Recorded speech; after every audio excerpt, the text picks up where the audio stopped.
Okay. So it looks like it's 1:02 a.m. So we said it was scheduled for 1 a.m. So we're gonna get started. So I just wanted to give you guys like a brief, small introduction, just to begin with. So I'll tell you guys first a little bit about myself, and then give you guys some context for how the committee is going to go. Going to take you through kind of what I'm looking for, and we'll get to all your questions in the chat that you guys have nicely posted already, that you guys would like to know before going to the conference. Just to let you guys know that there's like a 30-second lag, I think. I'm sorry, there's a 30-second lag, I think, between the questions on the chat and also the video that is posted. So just bear that in mind when you guys are asking questions. So it won't exactly be in real time, but we'll try our best and play it by ear. So I'll tell you first like basic facts about myself. So my name is Roy. I am a junior, which is a third-year student at the University of Pennsylvania. I study biochemistry, and I also minor in healthcare management, and I am sub-matriculating, which means that I'm earning a master's degree in chemistry as well during my 4 years at Penn. I'm interested in healthcare, healthcare management and administration within the United States. Ultimately, I want to be a physician in the United States, own my own practice for a number of years, and also go into healthcare administration and management in the future. I'm involved in a lot of things outside of school. I do research in a cancer lab. I also do a lot of healthcare literacy research in healthcare outcomes and healthcare quality. I'm really interested in that. I do IAA, or International Affairs Association, at my school, meaning that I help run Model UN conferences for high school and university students within Philadelphia twice a year. And also I help with ILMUNC India, and I will be your DISEC chair for this year. And I'm really excited. It's my first time ever being in India, so that's going to be great. It's going to be a great experience. I'm really excited for that. And I'm excited to meet all of y'all and to really help you guys progress and grow as both speakers, debaters, and also just people during the conference. So yeah, I'm really excited for that. I'll tell you a little bit about my Model UN experience in the past. I did Model UN in high school, as most of you guys, well, all of you guys are doing. My Model UN experience is a little different than I would say most people's. My first year in Model UN, I was a delegate, and after being a delegate for that first year, I was never a delegate again. High school, sophomore, junior, and senior year, I was I served as chair for a variety of committees, and I helped actually run conferences as staff for different committees within the United States as a high schooler. And I never went back to being a delegate after my freshman year of high school. And obviously in college, I have always served as a staff member, always a chair for a variety of different committees. So essentially I've been chairing, this will be my, I'm sounding old now, this will be my 6th year actually chairing committees in Model UN. So, but yeah, so it's been a lot of fun, and I love it, and it's great. So yeah. Anyways, so that's a little bit about my Model UN experience and a little bit about me, and I'm really excited to meet all of y'all soon. And I think the best way to have this discussion is really just to post questions on the chat, and I'll do my best to answer them in the order that they come.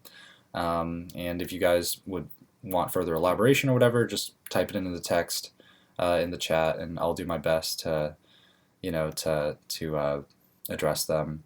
And I think that this is being recorded as well, so you guys can always refer to it if you need to in the future. So yeah. So with that, I will just start answering some of the questions. So yeah. So the first question is, what are the maximum or amount of speeches we need to give, basically? So I would suggest that there isn't a certain quote-unquote number of speeches that you have to give. That's not really in my consideration at all. Hopefully over, all 5 days of the conference, everybody will get ample times to speak. And we're really going to try our best to even it out. I'm a chair that really likes to call in a variety of people and let everybody kind of get a chance to speak, get a chance to, be the leaders in debate. So it's not more about the quantity of what you're saying, but it's more, I would definitely say, about the quality of what you say. And every time you go up there, if what you're saying is progressing committee forward, and if it's really bringing us to a new topic that we haven't discussed before, or bringing up something controversial, or really just progressing or moving our committee forwards in terms of debate, that is what I look for. I look for quality and not for quantity. So give me 1 second. So sorry, and then before I go into answering more questions, I'm sorry, I probably should kind of address a little bit more of basically like what I'm looking for before we get into these questions, and I'm sure it'll answer a lot of the questions that you guys have. Essentially what I look for in a delegate, which is kind of what I was alluding to earlier, is that it's not really about, the number of times you speak. It's not about like, if you raise your placard every single time. It's really about just the quality of everything that you say, making every word count, and not being superfluous with your words, but being really thought out with what you would like to say, and really looking out for the committee as a whole and wanting the committee to progress forward in substantive debate, and not over like small things. I want you guys to look at the big picture and not like small details of the resolution. I want you guys to really get a sense of the overall or overarching themes of the debate, and not get like kind of stuck in the weeds, so to speak. I look for delegates that like to work with others. I like delegates that also don't just work with everybody, especially people that aren't really like either in their block or really fit with their role or their position as a country. I really like delegates that stick to the positions that their countries take and run with them. So, if you're on one extreme end of the debate and that's your country's position, I mean, you got to play to it. But I'm not going to penalize you if that position is just a hard position to kind of defend, and if that makes you very extremist. So that's not going to penalize you in any way. But I want people essentially to play the position that they've been given and play it well. And within that, I do really want people that are respectful. I want people that are nice, and I like people that are easy to work with, that are diplomatic, and that are professional. I want people that really care about the debate itself, and I think that over the years I've been really able to tell if people are really passionate about the debate and really excited about it, and those that really just are in it for the award. I really want genuine delegates. I want people that really care about the topics, and I want people that don't just care about like winning the award or getting to speak the most, but I care about the people that, again, I keep harping on this, but it's true, and you'll hear me say this a lot, but progress the committee forward in a significant and substantive way. So that's what I look for in a delegate, and that's how I see committee going. So yeah. And also for key areas of discussion, the first topic that we'll cover is fourth generation warfare. That's just topic 1 in my ordering system. And that topic deals a lot with definitions and also precedents, meaning that I think that this topic is something very new, very unique, and something that I really want DISEC this year to set a precedent for future years and lay a framework by which to analyze these problems in the future and to tackle these problems in the future. I really want people to lay down some solid definitions. I really want people to critically think about the topic and how it can influence things that weren't even stated in the background guide. The second topic is the emerging technologies and its impact on the arms trade. I think it's a very unique topic. It's also a very similar topic. So again, I'm looking for delegates. Even if your countries aren't involved, I still want the delegates to be involved. I think that every country potentially has a stake in resolution making and also their positions. And I think that a lot of classification and also design and also the framework by which to analyze emerging technologies in warfare is critical. And that's why we had the topic in the first place. That's what I'm really looking for. So those are a little bit about like what I look for in a delegate and also what I'm looking for in the committee, especially with regards to the topic and the topics themselves. So with that, I'll just keep moving down the question list. Hopefully I've kind of addressed a couple of them already, but we'll see. So we'll move on to the second question. It says, suppose we have to point out logistical fallacies in the speeches of other delegates. What would we have to do then? So I mean, I think that you can just do this in a rebuttal, or you can use your own speaker's time to do it. So I think that that's just a classical piece of or part of debate. And there's going to be plenty of time to do that. With only 70 to 100 delegations in a committee, everybody will have time to speak over 5 days, so you'll get your chance. The next one comes from Partha 6. It says, I'm a first-timer. I wanted to know that what kind of delegates are expected, experience-wise. So again, I think I've answered that question. I just want people that don't necessarily talk all the time, but every time they do talk, it's of quality. And it moves debate forward. So that's really what I'm looking for. And I'm looking for nice, polite people that like to work with others and are diplomatic. Okay, the next question. Can we prepare other than the links given in the background? From where exactly can we prepare? That's a great question. You're not limited just to the background links whatsoever. Those are just meant as a starting off point or a springboard. And you can prepare literally from really any website. You can go and search journals, whether it's like ISSI, like Science Web. You can go even to PubMed for like biological warfare. Into the primary literature, you can use JSTOR. Those are your academic sources. You can use even recent news articles like the Times, Time Magazine, U.S. News, the Wall Street Journal. A lot of great primary literature resources available. You guys, I'm sure, are all smart people, and you guys have done research projects in the past.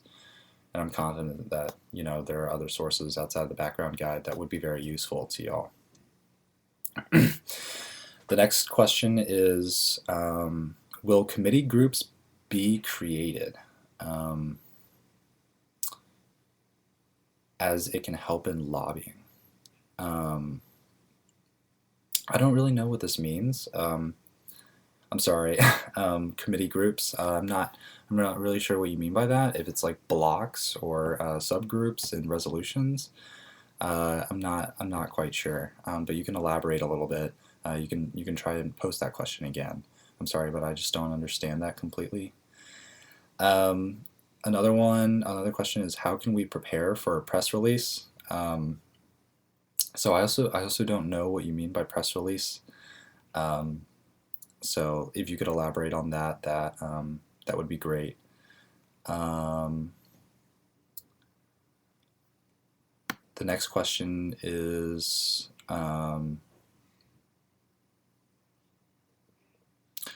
it says, I've been assigned a country that is a better part on the topic B. So if I participate during the topic keenly and not on the first one, will there be any marks or whatever criteria you have be deducted or something? So this is a classic question of like, what if my country is more involved in topic A than topic B, and say topic B gets chosen, or vice versa? What essentially the question is like, what if a topic gets chosen that my country really isn't involved in? Well, I think that just because your country isn't necessarily directly involved in it doesn't mean that they don't have an opinion on the matter. So every country can have an opinion on almost any given topic, regardless of what it is, you know? So it doesn't really have to affect you necessarily directly. It can also affect you indirectly or your neighbors. So I would suggest that you be active in debate, and if you really have something to say it. I'm going to give you a chance to say it. The next question is, after a delegate makes a speech, will the EB give points for the speech and note it down, and then tally the points at the end of the day and give accolades accordingly? I think it's a great question. So it's a question about like how we award points and how we award awards, and we do it mostly holistically, meaning that we take into consideration all days except the very last day. I think it's Sunday. But essentially, if you want to know a little bit more about our scoring system, again, it's not based on quantity whatsoever, as we said earlier. It's based on the quality of your arguments. So you can get up there and say something about, you can have like 10 speeches in one session, but not get any points necessarily. And I haven't, my AD and I will be talking over like how to give points and whatnot, or even whether or not to give points, depending on how many awards we have and how committee really shapes up. So a lot of that will actually be decided during the conference.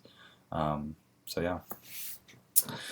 Next question is, would there be any chance of me getting any kind of special mention or something? Because I really want to have my experience quite nice. I don't know. I would have to talk to the Secretary General or the Director General and see exactly what he or she think about the topic. I'd have to talk to Santosh, obviously. So we'll keep you posted, and we'll let you know during committee if that's something that we can do. Part 6 again asks, how many speeches are we expected to give? I mean, including the moderated, unmoderated, and GSL. Again, you probably heard this by now, but there are no expected number of speeches to give. So A. Tripathi asks, I had a question regarding faculty advisors. Along with a school staff member for whom supervising us in a residential conference is a first-time experience, we paid for bringing along an experienced Model UNer who's a first-year university student. Are there any additional procedures that the hotel administration would require us to follow? I actually don't know the answer to the question about like hotel administration and whatnot.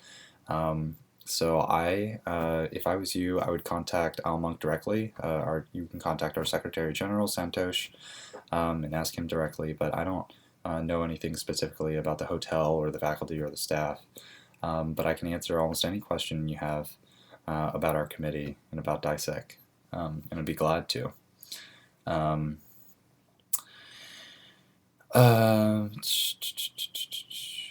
right. Okay, another question. It says, the country I am assigned doesn't have a role in any of the two topics. How do I go about stuff then? Again, as I said earlier, just because your country isn't directly involved does not mean that they don't have an opinion on something. As a debater, as a chair for many years, I have seen, more often than not really, some of what you would think to be the least involved countries do the best in committee. Because they can stand up for their neighbors. They probably have positions of their own, even though they don't have maybe a necessarily vested interest in it. So essentially, don't be scared if your country doesn't really have a strong opinion about something. That gives you more freedom as a delegate to kind of run with it and have more freedom. So I would actually be excited about that.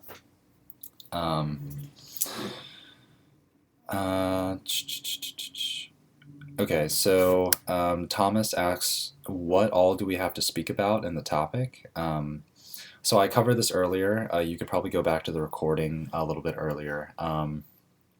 But essentially for both topics, I really want great finished resolutions, obviously, but I want them to focus on defining the terms within the resolutions themselves well, and giving the United Nations a way to move forward with solid definitions. I think that's number one. Number two, I really want like a robust framework with how to deal with these problems in the future and a protocol to deal with these certain problems in the future, whether it's topic A or topic B. So those are the best answers that I can really give at the moment, and I can give you a little bit more during the conference, and I think that's a little more fun that way because it keeps you on your feet a little bit, and it'll be exciting. Let's see, next question.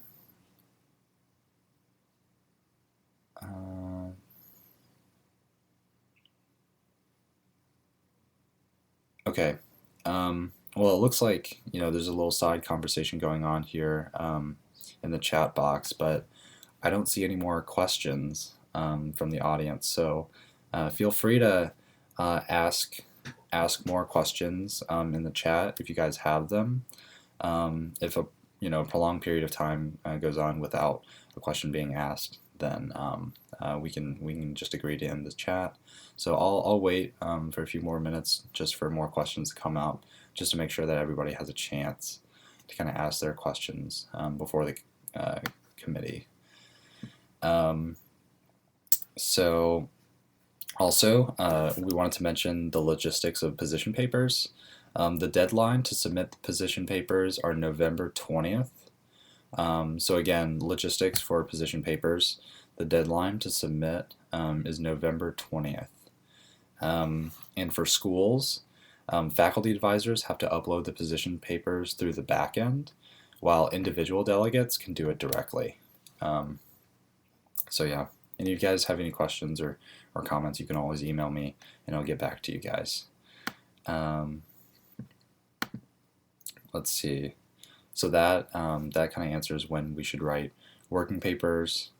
And also there is a question about how do I make an amendment to a resolution. I think it's a great question. It's more of a parliamentary procedure question, but essentially when we go either into voting procedures or really while we're in substantive debate, you can always motion or move to amend the resolution. We can go over those basics at the beginning of committee and kind of go over like the basic rules and whatnot, just so everybody's kind of on the same page. And I'll fill you in a little bit about my quirks in parliamentary procedure. So there's a little thing about myself. I always think that parliamentary procedure is often either neglected or focused on too heavily during Model UN conferences that I've seen and that I've chaired in the past or have co-chaired in the past. And for me, I tend to lay in the middle. I use parliamentary procedures and I try to use the good parts of the parliamentary procedure and use it for my advantage. But when something is cumbersome in parliamentary procedure, or when something is less efficient with parliamentary procedure, then I tend to forgo certain aspects of it, and I tend to be more relaxed with things because ultimately I see parliamentary procedure, and this is why it was created in the first place, as a way to progress committee forward and make for more effective debate. And if I think that foregoing parliamentary procedures in certain small aspects is vital or is better to making our committee work faster and more effectively, then I don't have a problem doing that. And you'll see that during the conference. And we'll elaborate on it a little bit more during the conference. So yeah.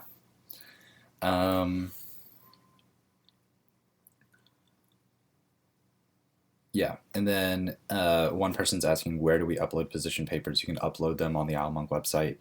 It's very easy. Another question says, what do I do after writing a draft resolution? So that's actually kind of confusing too. So I believe that we're only taking position papers and then resolutions will come during the conference. So you can obviously recommend or move for the introduction of a resolution during committee, and that's something that we'll get to during the conference itself. Next question is, how long is the position paper supposed to be? So on my end, when I was doing Model UN as a delegate years and years ago, our position papers ranged anywhere from like 1 or 2 pages all the way to like 4 or 5.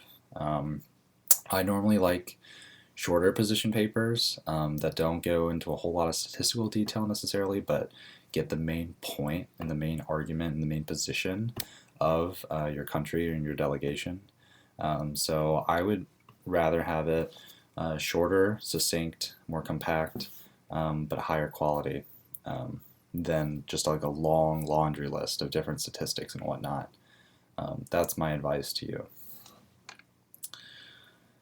All right, so another question is from Thomas. It says, what do we do for 8 committee meetings? That's a great question. So first we have 2 topics, and we may or may not be able to get through 2 topics. We'll see. Normally in my past conferences, we've only been able to get through 1. But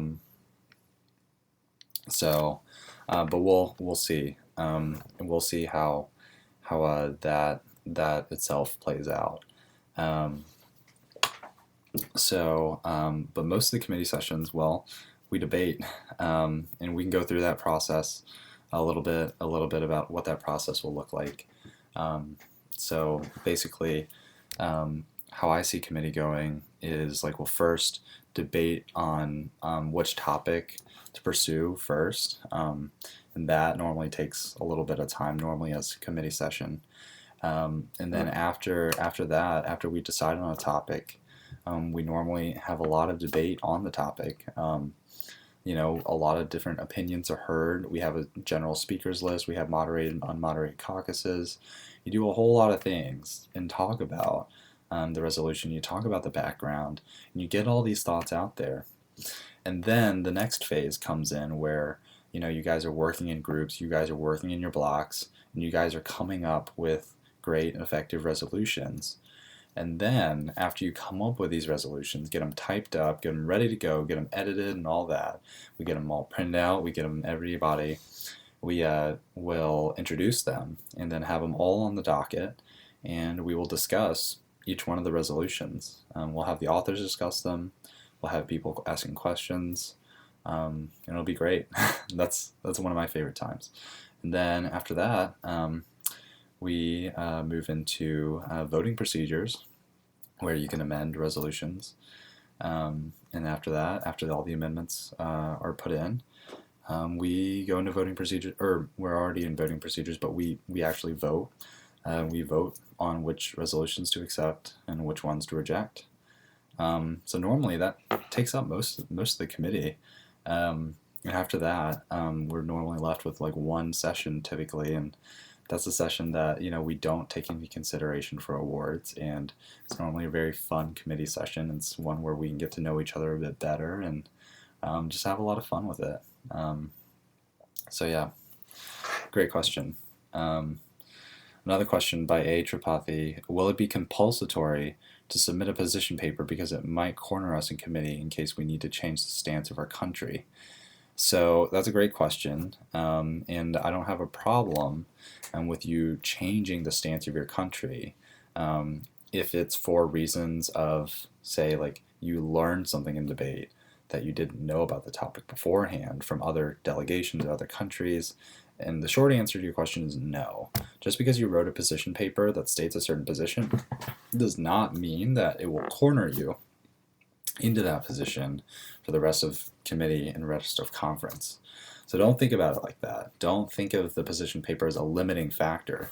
The position paper is actually there to help you guys get your thoughts down and have something for you to reference during debate that helps you understand your own position better. So it's not a limiting tool. It's something that is supposed to help you, and it's supposed to help you jot your thoughts down. It's like writing notes. It's like coming into a debate, or like a lawyer coming into a debate with his notes, right? That's what your position paper is. It's there to help you out. It's not there to limit you. And I'm not going to limit you with your position papers. Let's see. The next question from Thomas. Do we write the resolutions during the conference or prepare before? I would much rather you guys. So a little bit about how I did Model UN in high school. So when I was in high school, we used to actually write our resolutions before coming to conference. And certain resolutions would be put on the docket immediately. But that's not how I've done it in college, and I actually don't like that way. So I don't want you guys to write resolutions before you come in, okay? I want you guys to write resolutions after you guys have heard all the other countries, all the other delegates, and all the other classmates and people and peers that you're going to have in your committee. I want you guys to take those opinions into consideration when writing your resolutions. I don't want you guys to be closed off and write a resolution before you guys get here. It's actually, Tripathi, that's an excellent question. I'm glad you asked that. And it seems like a lot of new people are here that haven't done Model UN before. So again, before the conference, just please only write a position paper and come in maybe thinking about maybe possible things that you would want to put in a resolution, but don't write a formal resolution, because chances are your opinions are going to change when you hear others talk, when you hear others debate, and when you hear others what they have to say about the topic itself. So I would not write a resolution before the conference. A great question. Next question. Hello, in the background guide, one of the possible solutions to address growing fourth generation warfare in the Middle East is by reforming social media. But how would a government restrict the non-state actors' access to social media? That's actually a great question.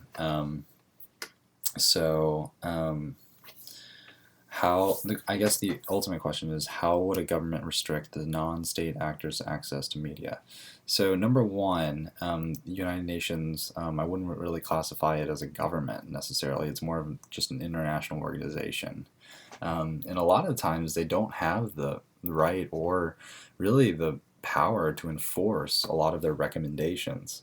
But what they can do is, often what the United Nations does is they do recommend to countries what to do. So the UN isn't forcing countries to modify how they use social media, but instead they're recommending, or they're insisting, or they're contending that limiting or changing their social media dynamics could be a positive thing. So the short answer is that governments don't force something to happen, or I'm sorry, the United Nations doesn't force something to happen. They merely suggest it most of the time. Okay, so another question about position papers. It says, how do I write a position paper, and what should I include the resolutions in it? So basically, a position paper is it answers this question. What does your country think about the topic, and why does it think that? Those are the questions that any position paper, any decent position paper needs to answer and needs to address. Ideally, the position paper is something what you can look back to on committee if you kind of forget what your country thinks about a certain thing or the topic.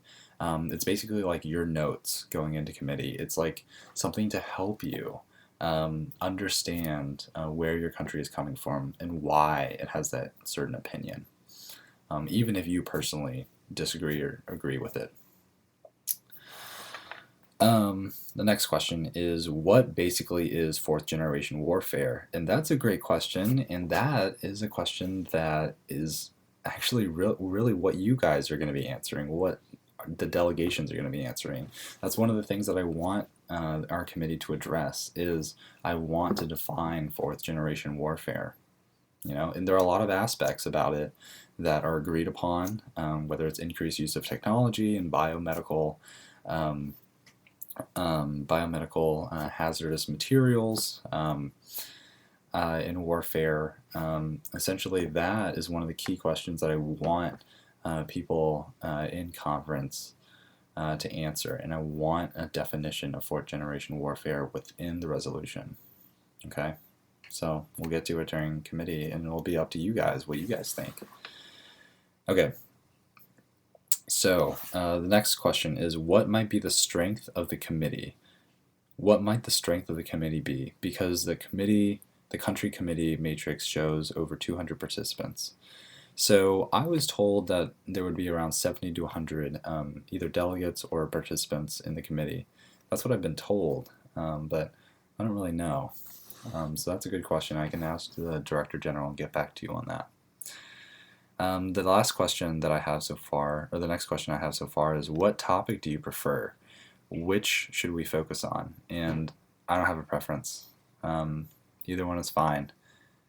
I want you guys to have preferences, and I want you guys to debate over those preferences, and we will the first day. So yeah, I don't have a preference. So I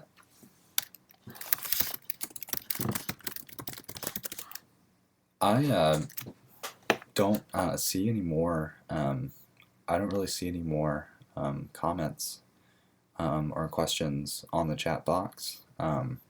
So I'll wait for a few more minutes to see if there are any more questions, but I just kind of ran through the list. Hopefully I've been helpful and answered some of y'all's questions. So again, please feel free to ask a couple more questions if you guys want. But yeah, and if you feel like you got everything that you wanted to hear, got everything that you needed to know, you can feel more than free to log off and watch the rest on recording. So I'll stay around for a few more minutes to see if anybody asks more questions.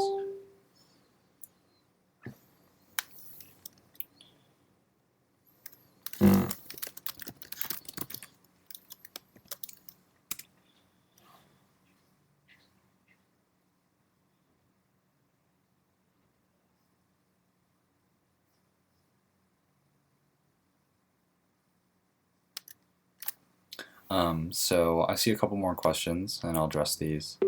One question says, do non-state actors only include terrorists? And I would say no.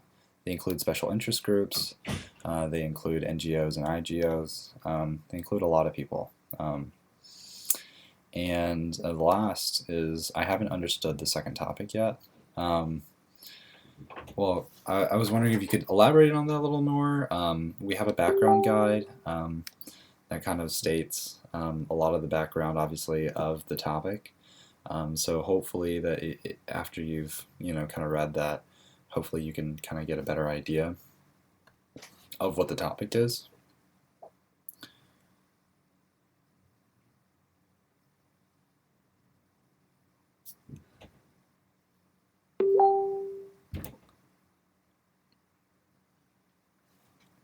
Another question is, how do we contact you later in case we have doubts? And I can just give you guys my personal. Well, you can contact me. I believe at. Well, I can give you. Yeah, you can give me a committee email. It's at DISEC@ILMUNCindia.com, and I'll post. I just posted my email for any of those that need it. It's essentially DISEC@ILMUNC-India.com. Again, that's DISEC@ILMUNC-India.com. And you guys can contact me there with any questions that you guys have regarding committee, and I'll try my best to be prompt in answering any questions that you guys have.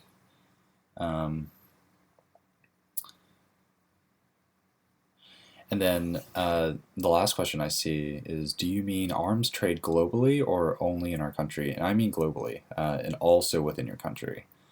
So that's a great question as well. I'm sorry that I wasn't more specific. But it's the trade that you do within your own country, but also a trade that goes on between other countries, even those that aren't involved with your neighbors.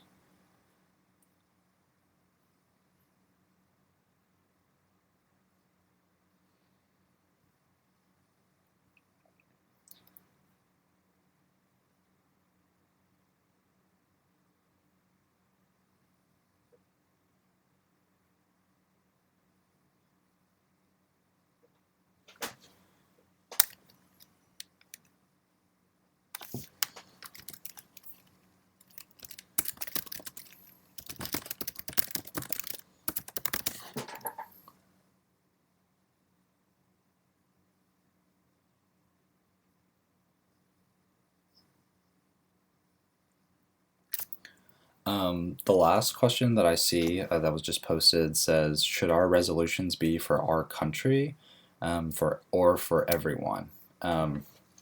So resolutions, typically how it works is that after you guys have debated over the topic for a while, what you guys do is you guys kind of find countries that are very similar to yourself or have similar opinions to yourself. And what you guys do is write a resolution together as a group, and that's typically how it goes. So you have the support of your group and also your sponsors in order to push your resolution through, and to convince other people that your resolution is correct. Your resolutions should be for your own country, but also include the views of the people that you're working with. You guys are working as a group. So essentially it's like a group project in school. You guys all have your own opinions, and you guys are all putting those opinions into one document called the resolution. And again, this question has been asked before, but how long should working papers be? I think it's fine. Whatever will help you guys the most. If you personally think like a 5-page working paper is adequate to get all of what you want to say in there said, then so be it.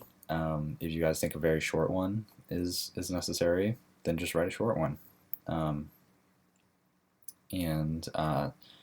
I would err on the caution of conciseness and brevity instead of long-winded phrases and very complex terms and dynamics.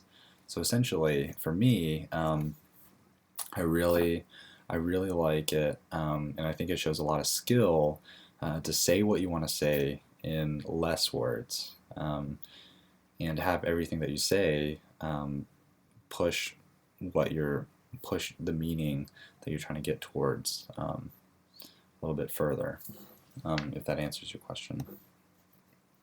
Can we bring laptops or something to the conference to type the resolution? And I believe you can. What we've done in the past is that no laptops are allowed during the committee sessions themselves. However, during unmoderated caucus, which is when people are able to walk freely and roam freely and talk to one another without parliamentary procedures, essentially it's kind of like a break from committee session. You guys are definitely able to type on your computers and work on your computers with your working papers and resolutions. I don't have a problem with that. Many of the sources of information are declared illegitimate in committee by other delegates. What kind of sources or reports would be considered inadmissible by you? So I don't know what you mean by sources of information. Is that like a certain website or certain books or a certain I don't know if like sources of information. I'm not 100% sure what that means. But I don't, if the question relates to like what technology you guys can use in committee, I don't want any technology to be used during committee sessions unless it's in unmoderated caucus. So I don't want people pulling out their phones and fact-checking people. I don't want people whipping out their computers and looking something up really fast. I think the beauty of it is that you come in with a lot of knowledge already on the topic, so you don't necessarily have to look up a lot of things. And then you guys can look things up at night after the conference or after the committee itself, but not during committee. When you're in committee, I want you guys to enjoy it.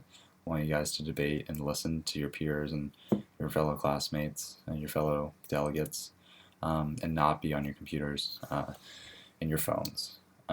Next question is, my country has no allies, what do I do?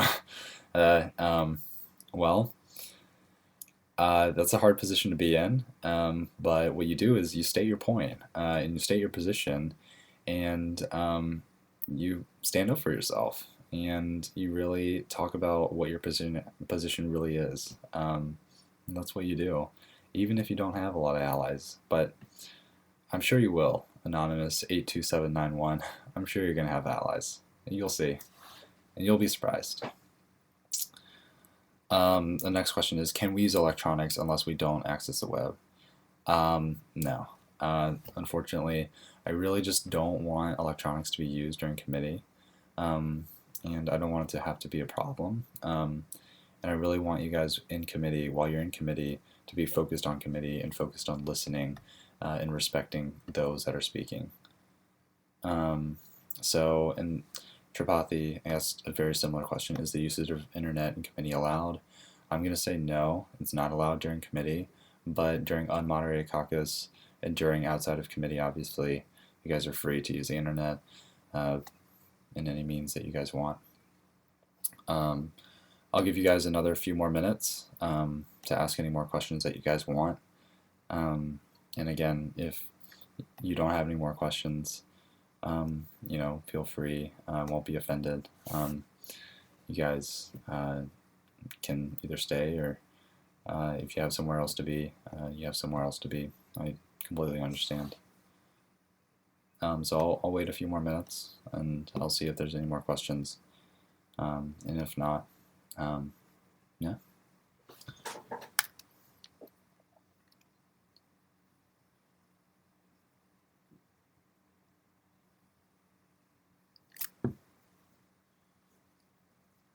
Okay, so Anonymous 82791 asks again, if there are no allies, how do we write the resolution? So one, I highly doubt, and I'm very suspicious that one country or one delegation will not have any allies within the committee. I highly doubt that.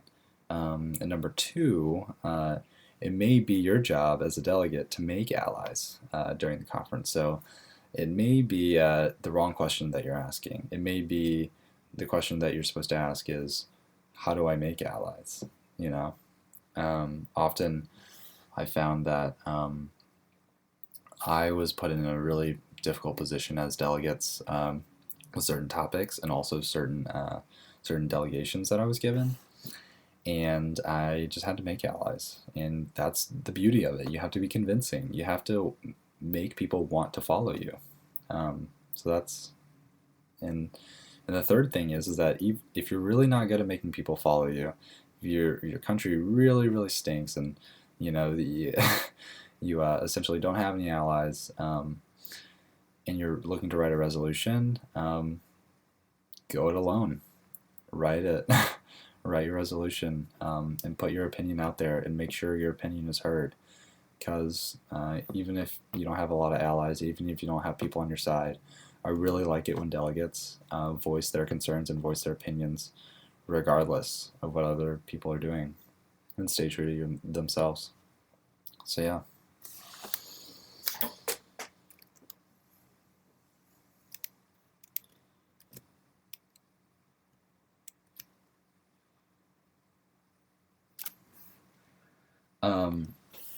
Thomas asks, which topic is discussed first?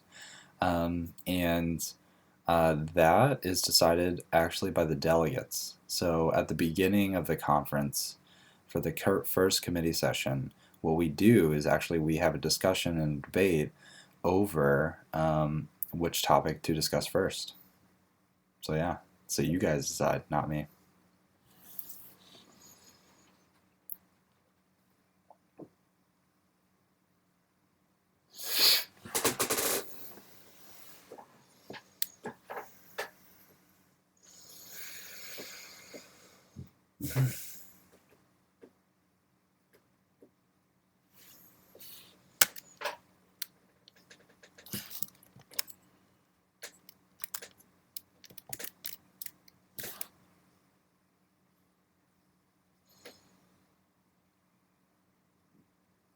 Okay. Does anybody else have any more questions? If so, place them in the chat. If not, we'll probably wrap this up in just a few minutes. This webinar was only supposed to last about an hour. I think that we're getting close to the hour mark. So if you guys don't have any more questions within, I guess, the next couple minutes, then we're free to go. So I'll still wait for a couple more minutes and see.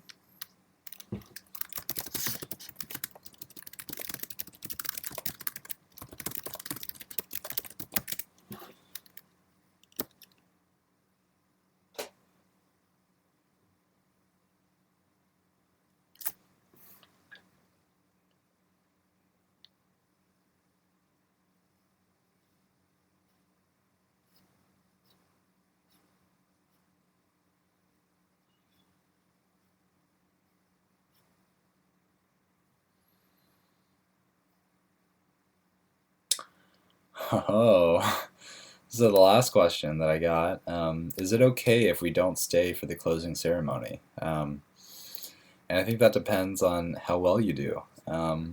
But obviously we want everybody to stay for closing ceremonies to see who the winners are and if you got awards and if well Thomas if you do well you may really want to stay because you may get an award. So it's up to you, I guess, and it's up to your school, but I would highly recommend that you come for closing ceremony. The last question that I have is, would you prefer that both agendas be addressed during the conference, or do we just work on the one throughout? I think it's an excellent question. It's a question that I've been wrestling with a lot, and believe that I'm just going to play it by ear when we get to the conference.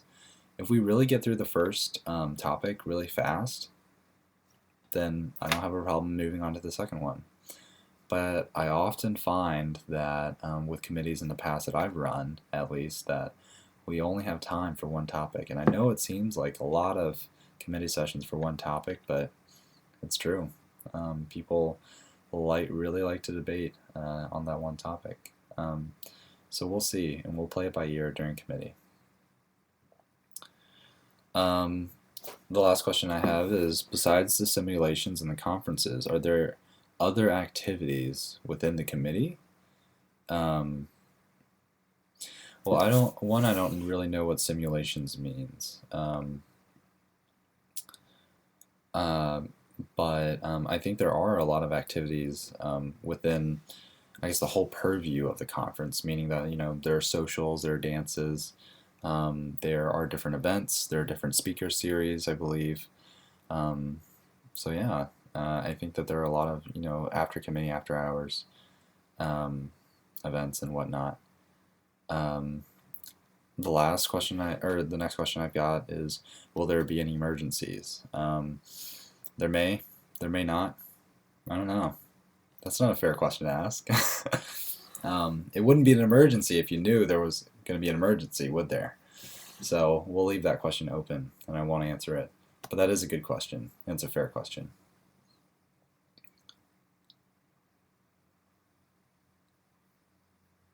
All right, well, I think we're going to start winding this webinar series down. I will just take maybe a couple more questions, and then we'll take it up to the hour mark. And at that, I'm going to say my closing remarks, and we'll all be free to leave, and we'll look forward to seeing you guys during committee. And I'm really excited to see all of you guys. That'll be great. Last question, how will the midnight crises work, provided there is one? And how often will motions for entertainment be entertained? Well, I'm not going to answer that question because I want it to be a surprise for you guys. These midnight crises, I want it to be surprising, and I want you guys to be on your toes. So I'm not going to tell you anything about them, or if we really even have them. So, yeah. And how often will motions for entertainment be entertained? I'll say that it'll be more likely at the end of conference, but we gotta put in the hard work to get to that point.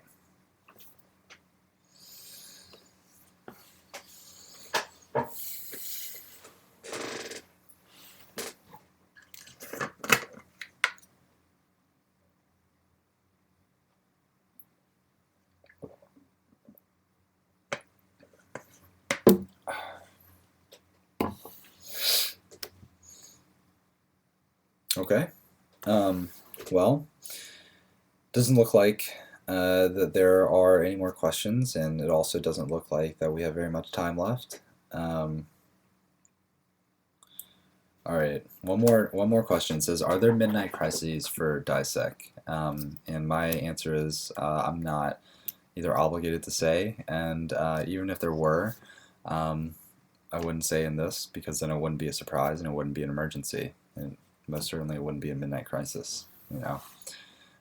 So we'll just have to see. You'll just have to see during the conference. So yeah. With that, I wanted to thank all you guys for attending. Thank you for coming. Thank you for watching. Thank you for asking questions and being engaged. So yeah, it was great to see some of your comments and see some of your questions. I hope I did a good job of answering your concerns and addressing them.